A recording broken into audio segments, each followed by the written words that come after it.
Pure silk मध्ये सुंदर असं काठपदर कलेक्शन घेऊन आलंय. मस्त असे डार्क कलर राहणार आहेत. कलर चार्ट बघून घ्या. सुंदर असे डार्क कलर राहणार आहेत.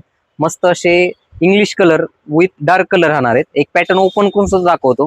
हे बघा सुंदर असा चॉकलेटी कलर राहणार आहे. हा मस्त असा फिरता स्टोन मध्ये राहणार आहे. सुंदर अशी साडी. सुंदर असं पॅटर्न ओपन करून दाखवतो. प्युअर सिल्क मध्ये फॅब्रिक राहणार आहे. हे बघा सुंदर असा ऑल ओव्हर अशी भरलेला पूर्ण पदर राहणार आहे. मस्त अशी बॉर्डरला सुंदर अशी मोरांची डिझाईन. ही बघा सुंदर अशी डिझाईन काम केलेले आहे. आणि ऑल ओव्हर अशी बुट्टीची डिझाईन. ही बघा सुंदर अशी ऑल ओव्हर अशी बुट्टीची डिझाईन राहणार आहे. लांबीला रुंदीला भरपूर साडी राहणार आहे. ही काठपदर मध्ये प्युअर सिल्क मध्ये फॅब्रिक राहणार आहे. प्युअर सिल्क काठपदर मध्ये. मस्त असा हा ब्लाउज पीस. हे बघा सुंदर असा 1 मीटरचा ब्लाउज पीस राहणार आहे. ब्लाउज पीसला ही पूर्ण डिझाईन राहणार आहे बॉर्डरला. सुंदर असं कलेक्शन आणि ऑफर पण सुंदर राहणार आहे. फक्त आणि फक्त 1200 ते 1500 रुपयाला असणारी ही काठपदर साडी आपल्या कार्तिक साडीज मध्ये तुम्हाला फक्त आणि फक्त 899 रुपयाला भेटणार आहे. तर लवकरात लवकर कार्तिक साडीला व्हिजिट करा आणि अशाच नवनवीन व्हरायटी पाहण्यासाठी कार्तिक साडीच्या पेजला नक्की फॉलो करा. धन्यवाद.